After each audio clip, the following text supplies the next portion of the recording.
जय हिंद बच्चों। तो लेकर आ चुका मैं आप लोगों के लिए कॉम्पिटेंसी बेस्ड क्वेश्चन का नेक्स्ट वीडियो। आज हम यहाँ पे डिस्कस करने वाले हैं क्वेश्चन नंबर 55 टू ऑनवर्ड। देखिए इसमें क्या कहा जाता है हमसे, कहता था marked price of a toy is same as the percentage of GST that is charged. और फटाफट देखिए, मान लेते हैं कि आपके पास एक टॉय है तो इसका कुछ ना कुछ मार्क्ड प्राइस होएगा। मान लेते हैं कि थोड़ी देर के लिए 50 रुपीज़ है फॉर एग्जाम्पल। तो इसका जो जीएसटी है उसका जो परसेंटेज है वो भी आपके पास 50% है। इसका मतलब ये है कि अगर इसका मैं टोटल कॉस्ट पता करना चाहता हूँ कि ये जो टॉय है वो मेरे को कितने का पड़ेगा, तो आप बोलेंगे यार 50 रुपीज़ तो मुझे देना पड़ेगा और साथ में ही 50% ऑफ जो भी प्राइस है उसका आपको जीएसटी भी देना पड़ेगा। 50% ऑफ ₹50। तो ये आपके पास जो टोटल होगा पेएबल चार्ज होगा, पेएबल कि आपको टोटल कितना अमाउंट जो है वो पे करना पड़ेगा। ये चीज़ समझ में आ गई होगी आप लोगों को, राइट। चलिए अगर ये समझ में आ गया फिर आपको कोई दिक्कत के लेने की ज़रूरत ही नहीं है, हो गया ये क्वेश्चन। ये यहाँ पे सिर्फ हमें वही चीज़ बताना है कि इसका मार्केट प्राइस है क्या एक्चुअल में, ठीक है ना। मार्केट प्राइस को हमें एक्स ले लेना है। तो ये जो मार्केट प्राइस है जिसे हमने अभी 50% ले लिया था, 50 रुपीज़ ले लिया था, उसे हम एक्स मानने वाले हैं बस।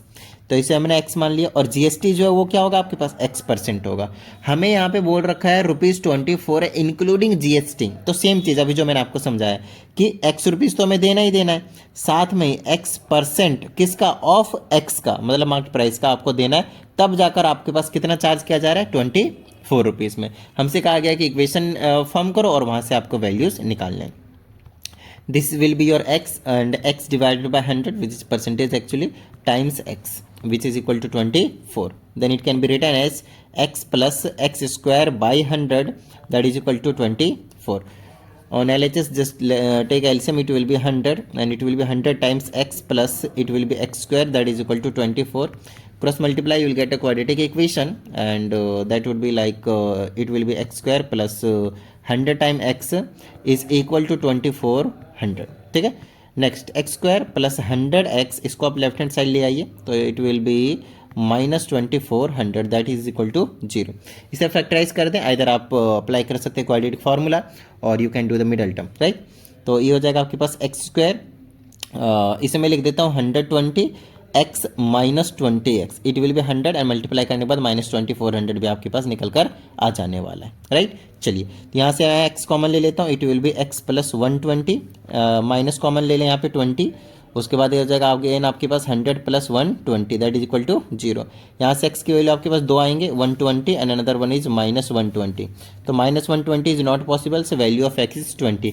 It means the price of the toy was ₹20 and the percentage of GST that was charge which is also the 20%। I hope आपको समझ में आ गया होगा ये वाला क्वेश्चन। आइए नेक्स्ट क्वेश्चन की बात करते हैं, क्वेश्चन नंबर 56।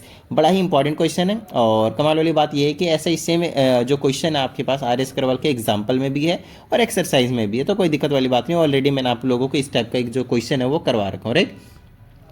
इसमें कहा जाता था mean proportion between two number is 6। तो मान लेते हैं दो नंबर ए एंड बी, इसका मीन प्रोपोर्शन क्या होगा, √AB। मीन प्रोपोर्शन किसी भी दो नंबर का √AB होता है, वो किसके इक्वल दे रखा है, 6।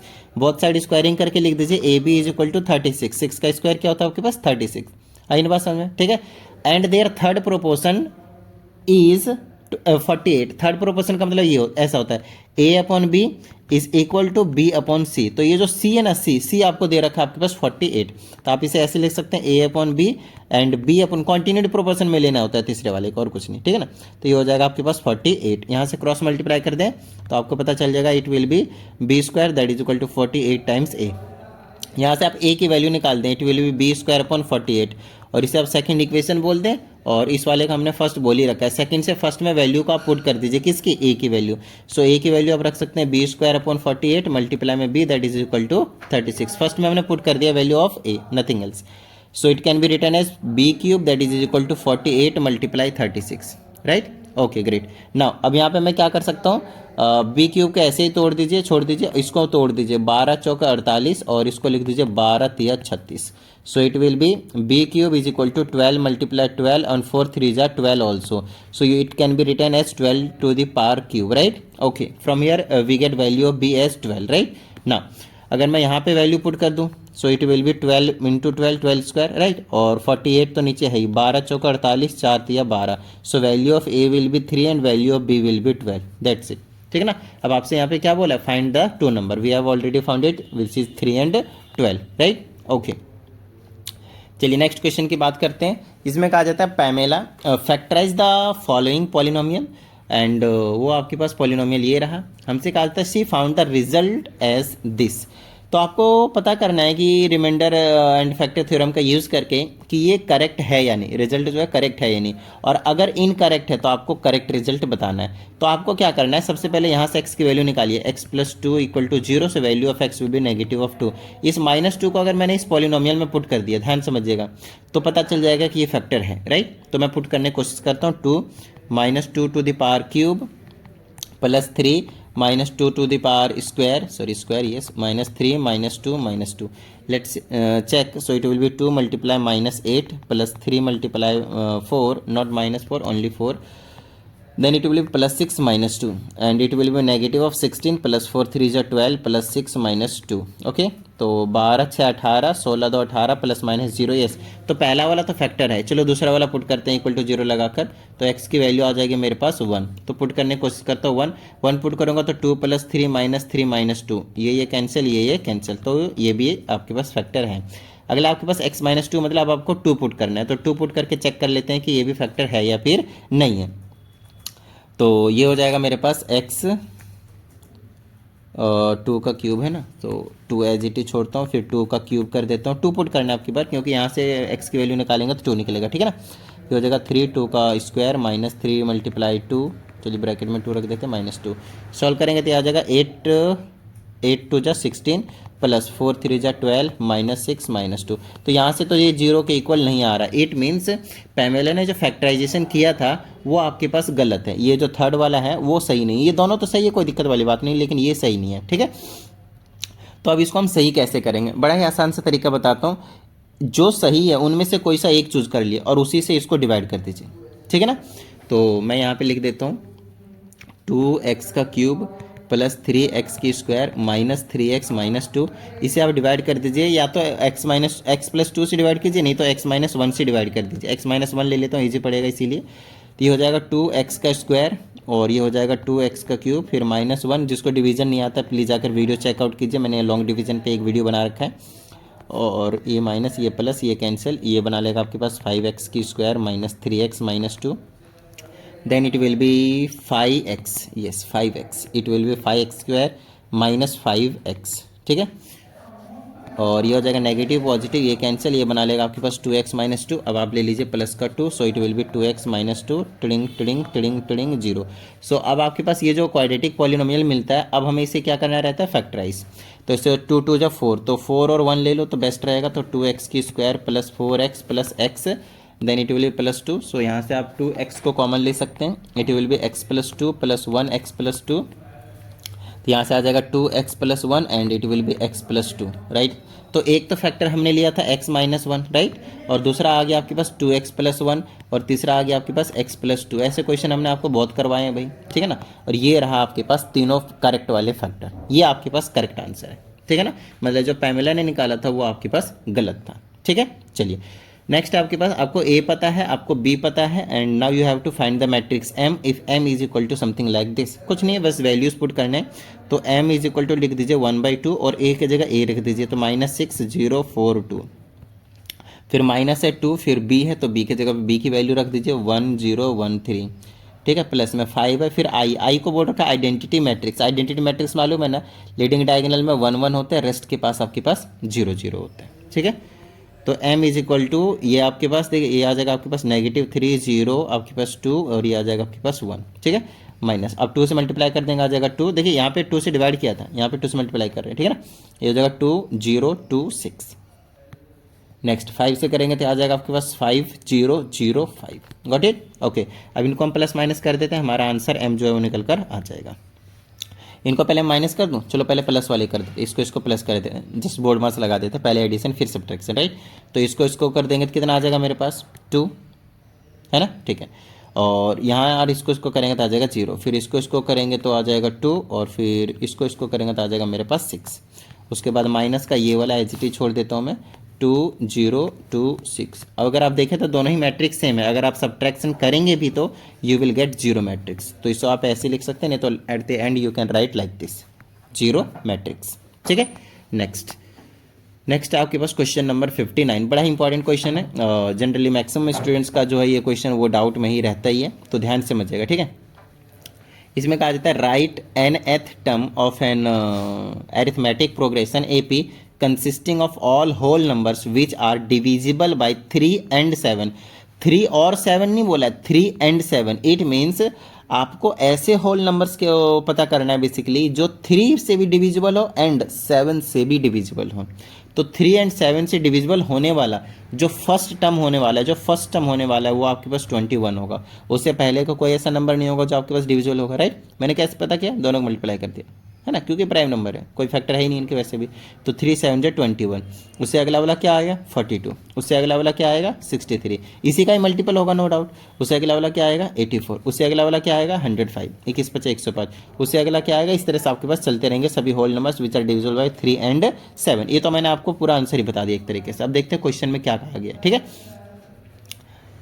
तो हमसे कहते हैं पहले तो जनरल टर्म निकालो। जनरल टर्म का फॉर्मूला होता है आपके पास a plus n minus 1 times D. ठीक है, a क्या है आपके पास 21 है, n क्या है आपके पास n, तो n को एज इट इज छोड़ना है क्योंकि जनरल टर्म बताना है, और d दिस माइनस दिस, तो क्या हो जाएगा आपके पास 21। सॉल्व कर दिया जाएगा 21 plus 21 n minus 21, so it will get cancelled out and your general term is 21 times n। बताइए किस तरह की कोई प्रॉब्लम नहीं ना, बिल्कुल बेसिक क्वेश्चन है, कोई दिक्कत वाली बात नहीं है। चलिए आगे एक बात करते हैं। अब इसमें हमसे कहा जाता है how many of these are 2 digit numbers, write them.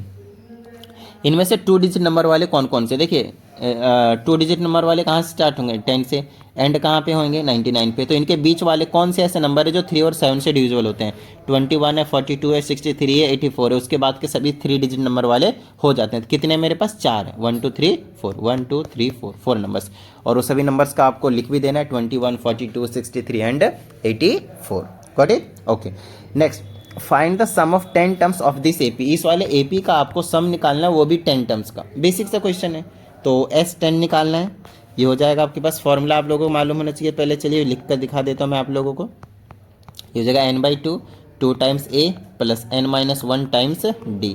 n की जगह रख दीजिए 10/2, तो ये हो जाएगा 5, और S10 निकाल रहे हैं इसीलिए। ठीक है, और 2A 2 मल्टीप्लाई A की जगह देखिए 21 है ना, देखिए 21 है, प्लस n माइनस 1, तो 5 माइनस 1 क्या हो जाएगा, सॉरी 10 माइनस 1 क्या हो जाएगा 9, मल्टीप्लाई D की जगह क्या है this minus this which is 21। चलो भाई मल्टीप्लाई करके सॉल्व कर देते हैं। 21 2 जब 42 इट विल बी 21 9 जब 189 होता है। इन दोनों को ऐड कर दीजिए, कितना हो जाएगा मेरे पास, ये हो जाएगा 5 9 2 11 1 8 4 12 1 13, बचेगा 1 1 1 2 231। मल्टीप्लाई कर देते हैं, ये हो जाएगा 5 दूनी 10 1000 हो गया, और 31 115, 30 बचे 150 165, नहीं मल्टीप्लाई कर लेते, तो चलो 5 5 से 15 5 बच गया 1 5 दूनी 10 और 1 11 11 55। This is the sum. Got it. चलिए नेक्स्ट क्वेश्चन की बात करते हैं। क्वेश्चन नंबर आपके पास है ये 60। इसमें हमसे कहा जाता है write the first 5 terms of the sequence given by this when n belongs to capital N। मतलब जो ये जो छोटा वाला n है ना, वो आपके पास नेचुरल नंबर से बिलोंग कर रहा है, तो आपको एक सीक्वेंस बताना है। तो ठीक है 1 2 3 4 5 पुट कर देते हैं, तो ये हो जाएगा √3 की पावर 1, फिर आप लिख दीजिए √3 की पावर 2, फिर आप लिख दीजिए √3 की पावर 3, फिर आप लिख दीजिए √3 की पावर 4, फिर आप लिख दीजिए √3 की पावर 5। दैट्स इट, आपका आंसर हो गया फर्स्ट पार्ट का। फर्स्ट पार्ट का नहीं, मतलब नॉर्मली जो भी पूछा है वो। अब आपसे पूछा है कि फर्स्ट पार्ट में क्वेश्चन पूछा है क्या ये जो सीक्वेंस है वो AP है या GP है, तो पावर इंक्रीमेंट होते रहते हैं ना, तो आपके पास वो हमेशा GP फॉर्म करता है। नहीं पता निकाल लो भाई A2/A1, तो √3 की पावर स्क्वायर डिवाइडेड बाय √3, 1 से 1 कट गया, आंसर आया √3। यहाँ से भी 1 कटेगा, यहाँ से भी 1, यहाँ से भी 1, हर बार क्या आएगा √3। So because R is same, so the given sequence is a GP। आई बात समझ में, ठीक है। अब हमसे कहा जाता है इसमें बड़ा ही इंपॉर्टेंट क्वेश्चन, ध्यान समझिएगा। कहता है if the sum of its first 10 terms, मतलब आपको S10 दे रखा है, क्या दे रखा है आपके पास P ब्रैकेट में 3 plus √3। Now you have to find the value of P, that's it. तो S10 निकाल लो भाई इसी वाले को, इसे आप एक GP कंसिडर करें, और इस GP के अकॉर्डिंगली आपको क्या करना है, आपको सिंपली S10 निकालना है। तो पहले आप फॉर्मूला लिख लें। यहाँ पे अगर आप देखें R की वैल्यू √3 है विच इज़ 1.73, राइट, तो विच इज़ ग्रेटर देन 1, तो ग्रेटर देन 1 का फॉर्मूला लगा दीजिए सम का, क्या हो जाएगा R की power n-1 divided by R-1 if you remember, है ना। This formula is used when r is greater than 1। तो पुट कर देते हैं S10। S10 निकालने के लिए S10 तो हमें दे ही रखा है, p ब्रैकेट में 3 + √3 दे रखा है आपके पास, है ना। उसके बाद a क्या है आपके पास, देख लीजिए a आपके पास √3 है, ब्रैकेट में r की पावर n है, r की पावर n है आपके पास। r क्या है आपके पास, देख लीजिए √3, तो √3 की पावर क्या हो गया n, ये हो गया -1 डिवाइडेड बाय, यहाँ पे रख दीजिए r की जगह √3 फिर -1, ठीक है। यहाँ से बस आपको p की वैल्यू निकालनी है, तो बिल्कुल बेसिक सा क्वेश्चन हो गया आपके पास। तो ये हो गया आपके पास √3, फिर ब्रैकेट में आ जाएगा √3 की पावर n -1। अच्छा n की जगह पे 10 तो है ही आपके पास, तो 10 आप पुट कर सकते हैं बिंदास, किसी भी तरह की कोई प्रॉब्लम नहीं है, राइट। 10 टर्म्स का सम था ये, ओके। डिवाइडेड बाय, ऐसे लिख दीजिए इसको √3 -1, और ये जो चीज़ है ना, ये जो चीज़ है इधर आ जाएगा ना डिवाइड में, बट डिनोमिनेटर के मल्टीप्लाई में रहेगा, ध्यान से, ठीक है। चलिए सॉल्व कर देते हैं। ये हो जाएगा मेरे पास p = √3, और ब्रैकेट में लिख दो भाई √3 की पावर 10 -1 डिवाइडेड बाय, अब नीचे वाले को मल्टीप्लाई कर दे भाई, सिंपल है। √3 से दोनों को मल्टीप्लाई करेंगे तो आ जाएगा 3√3, फिर इससे करेंगे तो √3 विच विल बी 3, फिर -1 से करेंगे तो -3, फिर -√3, इससे इसको कैंसिल कर दो, तो ये आ जाएगा p = √3। इसको अगर मैं 10 बार खोल दूँ तो क्या होगा, अगर 2 बार खोलता हूँ, देखो √3 × √3 क्या होता है, ओनली 3 होता है, राइट। तो 2 बार का तो 1 3 आएगा, 2 बार का फिर से 1 3, 2 बार का 1 3, फिर से 1 बार और फिर से 1 बार, 5 बार हो जाएगा, 10 का आधा हो जाएगा, मैंने -1, ठीक है। पूरा खोल दिया। नीचे क्या बच गया, 3√3 में से 1√3 चला जाएगा, माइनस हो जाएगा, तो 2√3 बचेगा, √3 से √3 को उड़ा दो, ठीक है। चलो भाई, तो ये हो जाएगा p will be equal to, इन सभी को मल्टीप्लाई कर देंगे, 3 5 टाइम्स को अगर मल्टीप्लाई करते हैं तो 243 होता है, -1 डिवाइडेड बाई 2। आई बात समझ में, ठीक है। तो ये हो जाएगा p = 243 -1 which is 242 divided by 2। Cancel कर दो भाई, क्या आ जाएगा 1 2 1। तो ये जो p की वैल्यू निकल कर आई आपके पास 1 2 1 आ गया। आई होप इस वीडियो में जितनी भी चीज़ें आप लोगों को समझाई गई थी सभी चीज़ें समझ में आ गई, और अगर ऐसा है तो फटाफट वीडियो को लाइक कर दीजिए। साथ ही अगर इस चैनल पर एक नई स्टूडेंट है तो चैनल को सब्सक्राइब करके बेल आइकन को जरूर प्रेस कीजिएगा। चलिए मिलते हैं अगली वीडियो, प्रैक्टिस करते रहिएगा। जय हिंद।